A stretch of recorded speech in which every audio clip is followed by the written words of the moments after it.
A paz do Senhor, meus queridos irmãos, professor Esmeraldo, mais uma vez para nós comentarmos mais uma lição da nossa Escola Bíblica Dominical. Esta lição é a lição de número 6, que tem como tema Neemias reconstrói os muros de Jerusalém. Convido você para passear conosco diante desta fascinante maravilha, diante desta fascinante história, diante deste fascinante aprendizado. Venha comigo, vamos juntos aprender a palavra do Senhor. Bom, a nossa lição, ela está fundamentada exatamente em Neemias, capítulo 1, versos de número 1 ao 4, e o capítulo 2, versos de número 1 ao 9. É importante salientar, pelo menos aqui na lição de professor, é a lição desse trimestre, a lição especial, que tem como título Os Princípios Divinos em Tempo de Crise.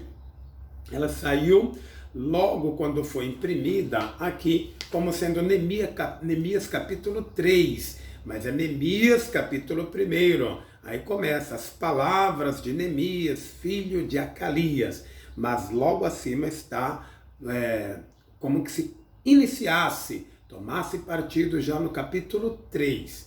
É importante estar atento a esse pequeno detalhe, que foi um erro aí de grafia, ok? O objetivo da nossa lição, o objetivo geral, ele tem como objetivo mostrar que foi Deus quem despertou em Neemias o desejo de restaurar os muros. Bem sabemos que tudo depende de Deus. Deus é a fonte, o princípio, o começo, inclusive do avivamento, do despertamento. Então, nós bem sabemos que quando tivermos em nós um desejo de realizar algumas coisas, principalmente relacionada à obra do Senhor, faça-o depressa, não titubeie, rápido, o máximo que você puder, porque já é um grande sinal vindo da parte do Senhor, ok? Nós vamos tratar de mais alguns objetivos aqui, por exemplo, os objetivos gerais, objetivo específico, mostrar como Deus respondeu às orações de Neemias, saber como foi a ida e a chegada de Neemias a Jerusalém, explicar como Neemias iniciou a reconstrução dos muros, compreender que o levantamento dos muros provocou grande oposição e apontar como foi a inauguração solene dos muros e, por fim, conscientizar a respeito dos ensinos que a construção dos muros nos traz. É importante que nós, como professores da escola, trabalhemos em cima dos objetivos, dos alvos a serem alcançados. Para isso, já trabalhou em sua pena o nobre escritor, missionário, saudoso Eurico Bergsten, trazendo a nós esses objetivos. E como professores da escola dominical, devemos ser fiéis à lição que nos é apresentada. O nosso comentário aqui, então, nós vamos para o tópico 1, que Deus responde às orações de Neemias. Antes de entrarmos na lição propriamente dita, eu quero ler um texto aqui do John Haggai. Seja um líder de verdade. Hoje nós estaremos estudando, quer dizer, no próximo domingo, estaremos estudando uma fascinante lição que nos fala de um exímio líder. Sim, igual a Neemias, até hoje ele inspira não somente homens de negócios da vida secular, bem como grandes pastores, lideranças em geral. E se você quiser ser bem-sucedido na sua liderança, na sua administração pública, Neemias é um exemplo a ser seguido. John Haggai, em seu livro sobre liderança, ele nos dá uma seguinte frase, e é essa que eu quero compartilhar com você. Ele diz assim: Deus está chamando líderes ele não se cansa. Não detentores de poder. O poder pertence a Deus e não aos homens. Alguns, por falta de juízo, pensam que têm em suas mãos o poder. Mas como disse o salmista Davi, uma vez disse Deus, duas vezes ao ouvir, o poder pertence ao Senhor. Então Deus está chamando líderes, não homens detentores de poder, nem artistas viciados que demonstram sua arte nas avenidas da vida, nem peritos em congratulações que levam o povo a delírio, a uma fanfarrice. Também nem traficantes de influências, nem demagogos exibicionistas, manipuladores de multidões. Deus está chamando líderes. Coloquemo-nos na posição. Com essa frase de John Haggai, deste livro, Seja um Líder de Verdade, então assim eu abro esta lição da escola dominical. Falar de Neemias é fascinante, é emocionante. Eu espero que você, professor da escola dominical, seja tomado por uma alegria tão grande em transmitir essa palavra de Deus para trazer aos santos do Senhor, aqueles que se dedicam ao ensino, a uma renovação, um avivamento. Eu digo mais uma renovação, né? Que o avivamento ele é mais abrangente, abrange a pessoa, abrange a comunidade, abrange até o público externo, né? Mas que possa trazer já um despertamento espiritual na vida de cada um, para que possamos mudar e sempre para melhor. Neemias, ele era o copeiro do rei Artaxerxes I. Artaxerxes I, ou longânimo, como alguns assim o chamam, um dicionário publicado pela Sociedade Bíblica fala longânimo, né?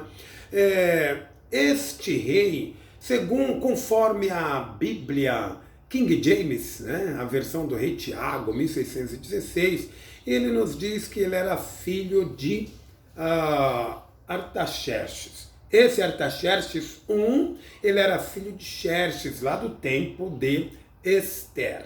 Mas esses detalhes não vêm muito à questão. Nosso foco aqui está mais voltado a Neemias. Neemias, ele tomou conhecimento de uma caravana que chegava ali na Pérsia, né? Em Suzã, na cidade onde ele estava. Suzã era ali a capital onde os reis persas costumavam passar o inverno. E lá estava Neemias como copeiro, desempenhava uma excelente função, uma função de grande responsabilidade. Ele provava o vinho ou também a alimentação do rei. Teria que ser uma pessoa de confiança. Chegou aos ouvidos de Neemias que nesta caravana um dos seus irmãos estava lá, a saber, Hanani. E ele imediatamente, tomando conhecimento, foi ter com seu irmão e perguntou imediatamente como estava a sua terra natal. Ele se preocupava com a sua pátria, ele se preocupava com a sua nação e muito mais além disso, também perguntou como estavam os seus irmãos. Para, não digo surpresa, né? Ele já imaginava a resposta, provavelmente não foi tanto a que ele queria ouvir.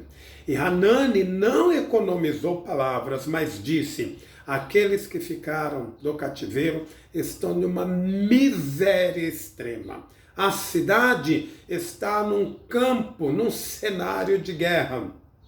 Os muros destruídos, os portões queimados a fogo. Vivemos ali numa angústia terrível. Em outras palavras, no linguajar atual, vendemos o café para comprar o almoço e a janta. Era uma situação de miséria. Neemias, quando ouviu aquelas palavras introdutórias, ele sentiu na alma, sentou, chorou e orou ao Deus dos céus. Isso foi aproximadamente no mês de novembro a dezembro. E quando ele teve a oportunidade de chegar-se diante do rei, já era aproximadamente março, abril. Imagine o coração deste homem por 3 meses consecutivos em oração ao Senhor. E Deus então ouviu a oração de Neemias, preparou o momento exato. Após esses 3 meses de contínua oração, Deus preparou o coração do rei, Deus preparou o coração de Neemias e Deus então preparou uma nova história para o seu povo. Neemias assentou em seu coração restabelecer a cidade de Jerusalém, restabelecer a lei do seu Deus, embora que ele teve um apoio de Esdra, como consta no capítulo 8. Neemias estava disposto a dar um basta na não aceitação. Neemias estava disposto a falar: chega do não cumprimento das leis divinas, vamos ser obedientes à palavra do Senhor. E foi exatamente isso que Neemias fez, chegando a Jerusalém com a ordenança, com a autorização do rei. Vamos então para a nossa lição. Uma das coisas que Neemias fez ali de imediato, ele não falou nada para ninguém. O homem de Deus, irmãos, ele não anda dando com as línguas nos dentes, né? Professor de escola dominical, aquele que desempenha a função, ele espera o momento certo. Neemias, de uma certa noite, ele tomou a sua cavalgadura com mais alguns homens e ali caminhou em volta de Jerusalém. Havia lugares tão difíceis, tão complexos de passar, que nem sequer tinha lugar para a cavalgadura, isso é, para o seu cavalo. Neemias fez um estudo de campo. Como um líder responsável, ele tomou conhecimento da situação. Veja que um homem inteligente, primeiro ele foi fazer uma pesquisa de campo para saber como estava a cidade de Jerusalém e a pedreira que ele havia de começar a bater pouco a pouco para diluir, para destruir essa pedreira. E assim fez Neemias. Após o estudo de campo, ele chamou ali os responsáveis, as pessoas importantes, todo o povo, e expôs o seu projeto. Aí que está o segredo. A importância do líder, né? O líder é aquele que envolve as pessoas. Ele não tem uma ordem coerciva, ele não impõe. Ele chama para si a responsabilidade e ele delega autoridade para que o povo faça. Já passei dirigindo algumas congregações onde chegamos, isso é natural, tá? Isso não é crítica, não é nada, isso é comum. Onde chegamos nas congregações, isso não aconteceu só comigo, acontece até hoje com muitos obreiros, e ali é um pequeno grupinho de pessoas que um desses estão com vários cargos, outros com outros cargos, e nós vemos ali dezenas de pessoas que estão na congregação, e até centenas de pessoas sem estar envolvido. E a obra de Deus é para que todos indistintamente se envolvam. E foi exatamente isso que Neemias fez, desde o maior até o menor. Ele procurou envolver todos na reedificação da cidade, na reconstrução dos muros. Foi por isso que Neemias teve sucesso. Ele delegou e ele estava junto. Isso é uma verdadeira posição de um líder. O líder, aquele líder democrático, ele ouve e ele participa. Ele não é um centralizador. Quem centraliza não é líder, quem centraliza é chefe. O chefe, ele tem medo de perder, por isso que ele centraliza. Tudo tem que passar por ele. É por isso que muitas vezes a obra do Senhor fica travancada, não avança, não caminha, porque tudo tem que passar por uma liderança. Inclusive, se alguma administração eclesiástica, nós temos determinadas igrejas, né? Não da linha pentecostal, fala igrejas históricas, que tem esse sistema. Quem decide muitas vezes é um. No meio pentecostal, nós temos sim a situação administrativa eclesiástica, quando aquele que decide é bem mais rápido. Já tem outros que são mais lentos, que tem que seguir uma carreira de comando, vai para em outro, examina o projeto, passa para cá. Imagina se Neemias fizesse isso, irmãos. Ele fez o projeto, depois e vai passar. Não, irmãos. Muitas vezes é necessário a decisão imediata. E foi isso que Neemias fez, a ponto de o resultado chegar. Temos resultado quando assim envolvemos o povo. Em 52 dias foi o suficiente para que o muro estivesse de pé. E olha que enfrentou oposição, como nós estaremos estudando aí para as lições mais à frente. Provavelmente a lição 8, né? Onde iremos falar estudar sobre os inimigos da obra de Deus. Bom, nós falando aqui sobre Neemias, vamos agora para o nosso subtópico, nosso tópico 2, porque essa lição ela tem 6 tópicos e cada tópico é dividido em subtópicos. E temos aqui tópicos que tem subtópicos que são pequeninos, né? São assim bem pequenos que dá pra gente. Por exemplo, o tópico 2. Neemias chega a Jerusalém. Quando ele chegou a Jerusalém, como eu já tenho falado para vocês, é claro, primeira coisa, ele deu um tempo, estudou a situação e depois repartiu, delegou funções. Quando se delega, você pode cobrar resultados. O que não podemos é ficar lamentando, né, com lamúria sobre nossos púlpitos ou em nossas escolas, sendo que não delegamos, não autorizamos, não permitimos e a obra não avança. Mas quando delegamos, quando damos a liberdade, todos sabem fazer, porque Deus chamou a cada membro do corpo de Cristo e deu a ele dons. Eu vou dizer que todos nós, todos os crentes, independente, pelo menos um dom possui, tá?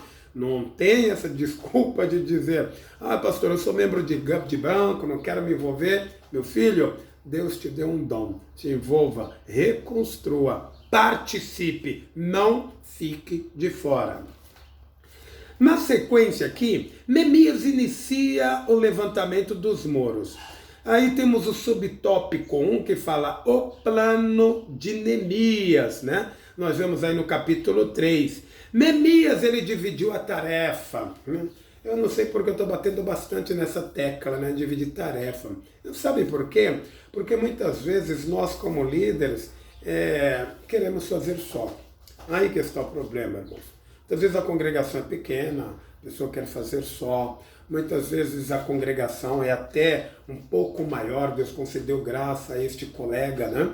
E ele quer fazer só que isso atravanca a obra, ela fica atrofiada, não avança. Até na escola dominical, você como professor, como coordenador, superintendente da escola dominical, prepare outras pessoas, isso faz parte da liderança. Prepare professores, sim, prepare professores. Agora, se você já está no campo, você pode preparar aulas para que converse com seus professores, coordenadores de escola dominical. Hoje, devido à pandemia, né, inclusive o assunto das lições em tempo de crise, eu acredito que essa pandemia ela vai trazer uma mudança em todos os sentidos, seja na hora de política, social, pedagógica e também religiosa. É tempo de utilizarmos essas tecnologias. Já que você tem vários coordenadores no campo, você pode marcar um horário com eles e fazer lives. Sim, fazer lives com eles, com todos eles participando, discutindo sobre o assunto, e depois torna-se bem mais fácil para estarem apresentando esta obra do Senhor para todos os nossos queridos irmãos. A união dos judeus ficou ameaçada sob tópico 3, né? Lógico, quando você começa a fazer a obra, muitas vezes você nem começou, pensou. E se abrir o coração para alguém, pronto. Neemias ele enfrentou dificuldades com inimigos internos no meio do povo, né? Nós vamos ver isso no capítulo 5 de Neemias, e os inimigos externos. A nossa questão é que nós muitas vezes não levamos tanto em conta é que com os inimigos externos ficamos mais prudentes, mais vigilantes, mas muitas vezes o inimigo está em nosso meio. Às vezes ele está puxando o seu tapete, né? Então nós temos que estar atentos. E como Neemias venceu essas dificuldades, essas problemáticas, isso será tratado na lição de número 8. Neemias venceu através das suas qualidades. Neemias era um homem íntegro, um homem de verdade, de caráter, de moral, que amava a obra do Senhor. Ele venceu através da vigilância e da prudência. Eu fiz aqui um rápido apanhado. Neemias, ele venceu esses inimigos através de algumas qualidades pessoal que ele possuía. Assim como todos vocês, como todos nós temos, basta explorarmos. Um dos problemas que Neemias tratou internamente foi a injustiça social. Pessoas que aproveitavam da situação e vou chamar de capitalismo selvagem, de verdade. O rico fica mais rico e o pobre muito mais pobre. E os próprios irmãos estavam fazendo isso, indo contra a lei positivada de Moisés, a lei de Deus, né? Eles estavam explorando seus irmãos, vivia em regaladas condições, tranquilo, enquanto seus irmãos estavam na miséria, muitas vezes vendendo até os próprios filhos.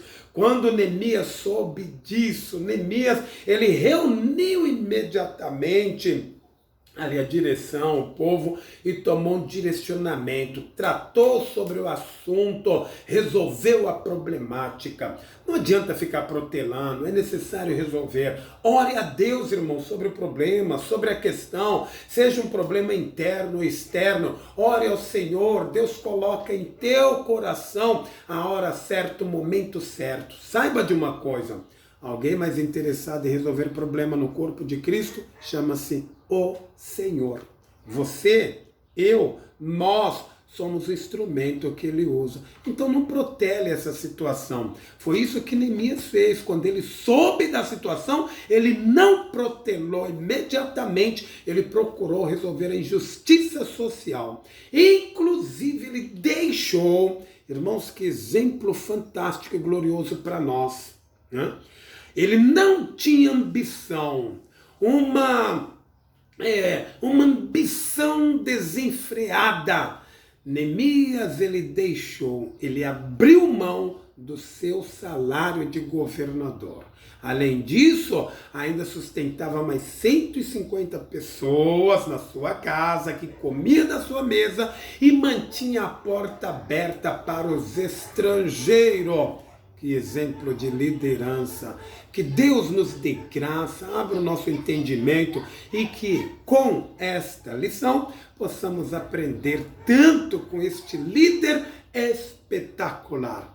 John Haggai diz da seguinte forma: a liderança está desaparecendo dos nossos púlpitos, de nossas igrejas e até do mundo. Deus tem pressa de homens para liderar.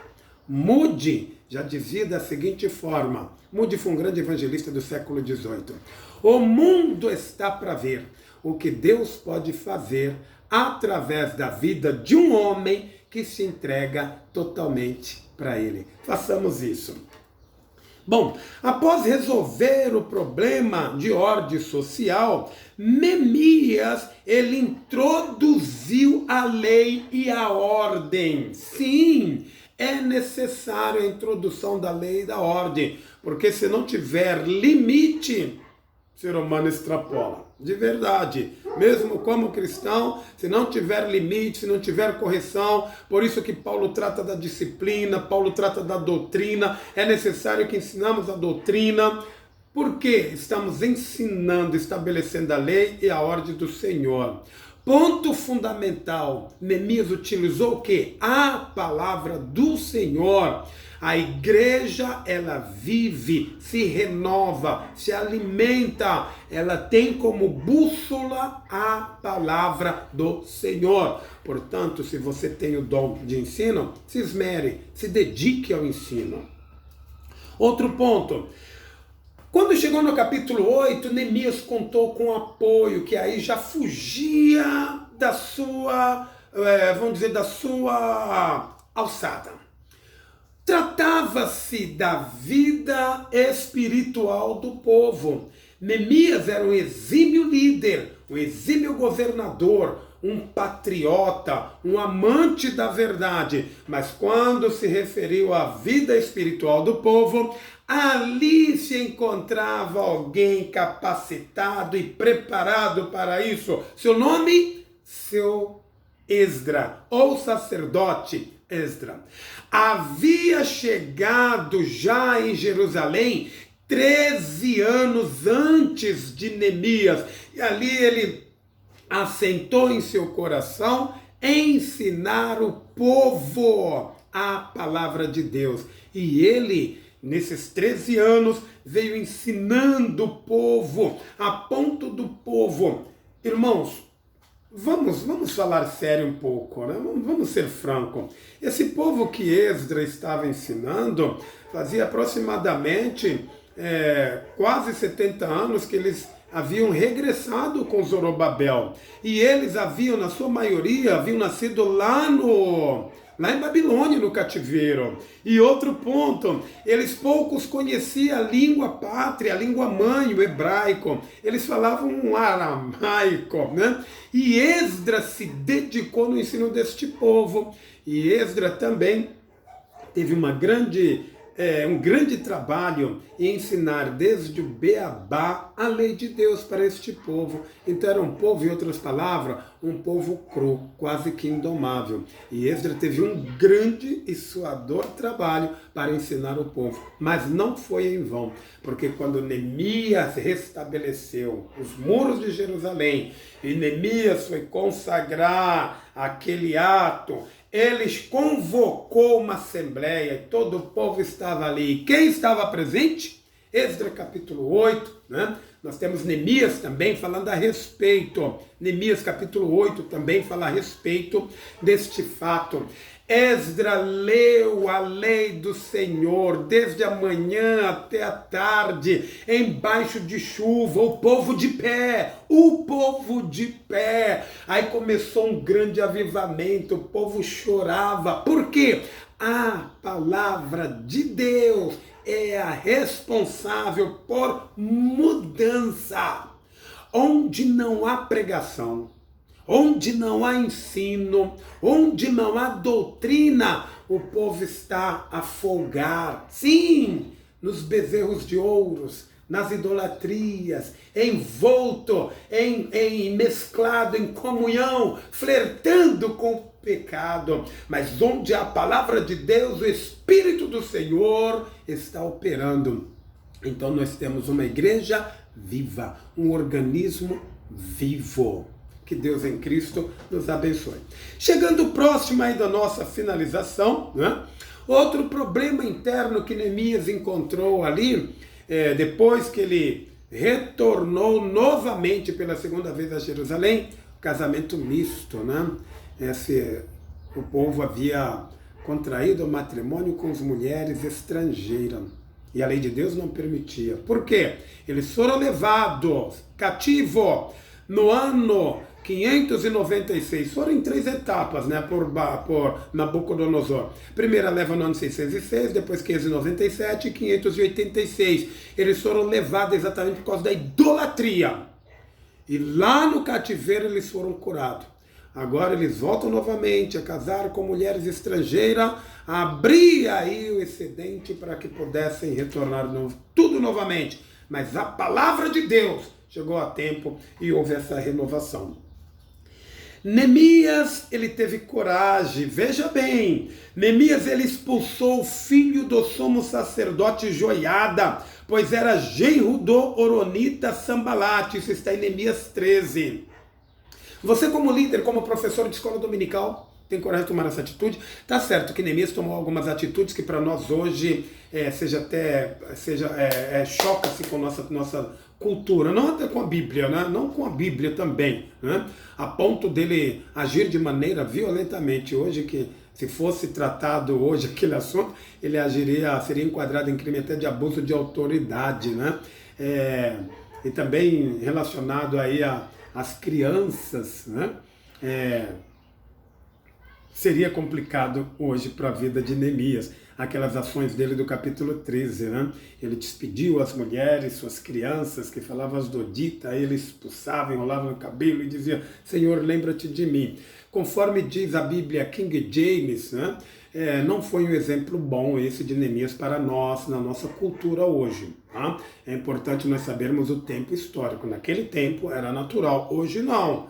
Hoje nós temos aí dezenas de leis que, se agirmos desta forma, principalmente com os vulneráveis, a saber, crianças, idosos, nós temos aí o ECA que dá proteção para as nossas crianças e adolescentes. Meu filho, é cadeia mesmo. Mas por isso que nós interpretamos a Bíblia no método histórico-gramatical. Nós vamos conhecer a história, a cultura, para depois aplicarmos para nós hoje. Então este foi um dos exemplos de Neemias que não compete, não cabe para nós hoje. Mas naquele tempo competia sim, tá? Para aquele tempo era natural, hoje não.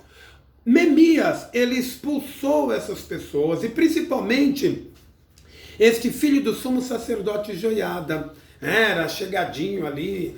Nós temos que tomar cuidado com isso, mas muitas vezes temos pessoas ao nosso lado porque tem grandes influências, uma pessoa de bens financeiramente, e outros estamos sendo coautor do seu pecado. Que Deus te guarde, não vou entrar nesse assunto. Homem de caráter irrepreensível, ilibado e de liderança forte. Ele era um patriota, desinteressado. Ele não visava seus próprios interesses. Neemias visava o bem-estar do outro. Neemias pensava no corpo. E é isso que nós, como líder, devemos ser renovado. Pensar no bem-estar do outro, não no nosso bem-estar. Era humilde, bondoso e hospitaleiro. Finalizando a nossa lição aqui, nós vamos já para o tópico 6, que é o último, né? Os muros trazem ensino simbólico importante. Muro, meu querido, é proteção. Uma casa que não há muro, quando você vê, a pessoa já está à porta, né? Deus nos cercou com muros de proteção. O adversário ele quer chegar, mas estamos cercados com um muro de salvação. Naquele diálogo entre Deus e Satanás, quando Deus apresentava Jó,